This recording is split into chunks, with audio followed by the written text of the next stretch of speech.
Good evening. আমার আরও একটি নতুন ভিডিওয়ে তোমাদের সবাইকে স্বাগত জানাই। আশা করি তোমরা সবাই খুব ভালো আছো এবং সুস্থ আছো। আমরাও বেশ ভালো আছি। আজকে প্রথমে আমার ফ্রিজ দেখতে পাচ্ছ। আমি কিন্তু আজকে আমার কোনো ডেলি ব্লগ শেয়ার করব না। অনেকদিন ফ্রিজটা পরিষ্কার করা হয়নি, ফ্রিজের অবস্থা দেখো। তো আজকে তোমাদেরকে এটাই দেখাবো যে আমি কিভাবে ফ্রিজ পরিষ্কার করি এবং অর্গানাইজ করে রাখি। গতকালকে কিন্তু আমি ভিডিও দিইনি তোমাদের, একটা দিন ছুটি নিয়েছিলাম তোমাদের কাছ থেকে। আর আজকে কিন্তু বিকেলবেলায় কাজে লেগে পড়লাম ফ্রিজ পরিষ্কার করতে। ফ্রিজের জিনিস যখন হালকা থাকে তখনই আমি ফ্রিজটা পরিষ্কার করার চেষ্টা করি। দেখতেই পাচ্ছ এক এক করে আমি কিন্তু ফ্রিজটা খালি করে নিচ্ছি।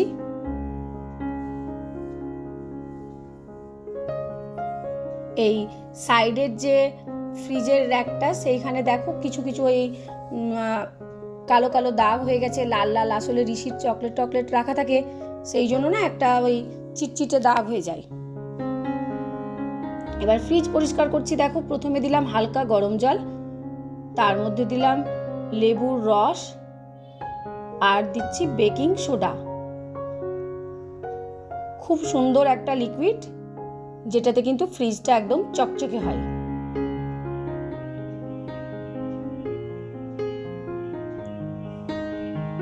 ফ্রিজটা কিন্তু আমি অনেকদিন পরেই আজকে পরিষ্কারে হাত দিলাম।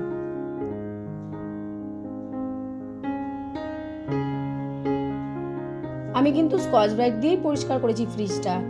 আর এইটা দেখে বুঝতে পারছো যে এটা কিন্তু আমার 18 বছরের পুরনো, প্রায় 18 বছর হয়ে গেছে। যে কোনো জিনিসই না যত্নের উপরেই নির্ভর করে। তুমি যদি ঠিকভাবে সেটাকে যত্ন করতে পারো, সেটা কিন্তু তোমার সাথ ছাড়বে না। তোমাদেরকে আগেই বলেছি যে আমার ফ্রিজের লাইটটা কিন্তু খারাপ হয়ে গেছে। সেই লাইটটা ঠিক করার ব্যবস্থা করা হয়নি, কারণ এটা আর হবে না। লাইটের কানেকশনটা তাহলে বাইরের দিক থেকে করতে হবে। দরকার নেই আমার, যেহেতু এদিকেই টিউব লাইটটা পড়ে, অসুবিধা হয় না। প্রথমে দেখো সমস্ত ফ্রিজটাকে আমি ভালো করে খালি করে সামান্য ওই লিকুইডটা দিয়ে আমি কিন্তু পরিষ্কার করে নিলাম। তারপর এই যে আমার যেই ছোট্ট ছোট্ট হ্যান্ড টাওয়েলগুলো আছে, এইগুলো দিয়ে ভালো করে ফ্রিজটাকে মুছে নিলাম।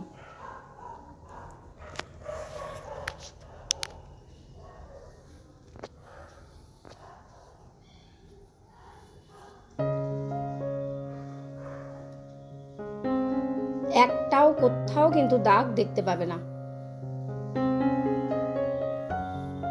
আর ফ্রিজটা একটু অযত্নও হয়েছিল। প্রথমে তো ওই আমার ঋষির জন্য এক দিদি থাকতো, সে না দুমদাম ওই সবজি ট্রেটাকে চাপিয়ে দিত।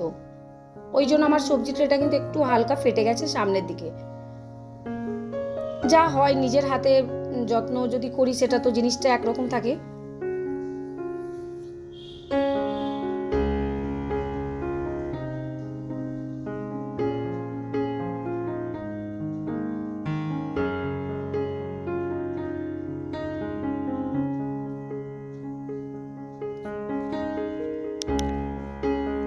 এবার চলে এলাম কিন্তু এইগুলোকে পরিষ্কার করতে।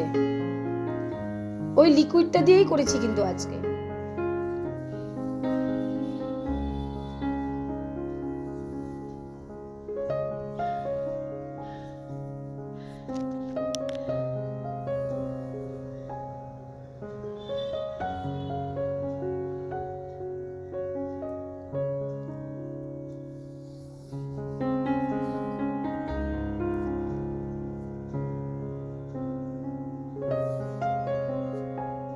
চলো তোমাদের সঙ্গে কথা বলতে বলতে টুকটুক করে এবার ফ্রিজটাকে সাজিয়ে ফেলি।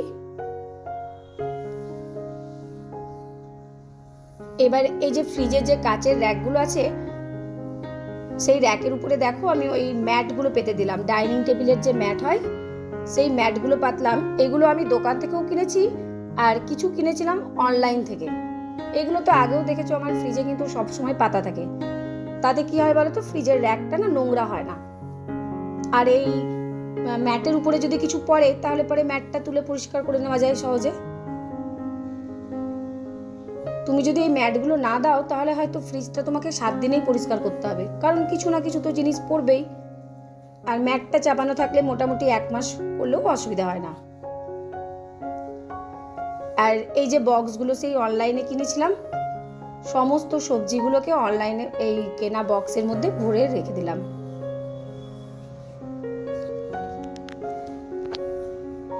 এর মাঝে বলি, আমার আজকের ফ্রিজ সাজানোটা তোমাদের কেমন লাগলো অবশ্যই কিন্তু কমেন্ট করে জানাবে।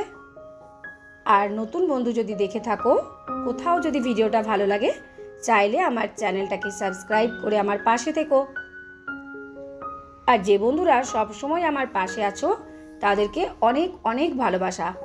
তোমরা এইভাবেই আমার পাশে থেকো। সাইডে দেখতেই পেলে জ্যাম, জেলি, আচার সমস্ত কিছু রেখে দিলাম। তার সাথে সাথে কিন্তু পেতে দিলাম ফ্রিজের একটা নতুন কভার উপরে, আর এই ম্যাগনেটগুলো লাগিয়ে দিলাম। তাহলে আজকের মতন এখানেই ভিডিওটা শেষ করলাম। আবারও দেখা হবে তোমাদের সঙ্গে। তোমরা ততক্ষণে খুব ভালো থেকো, সুস্থ থেকো, টাটা।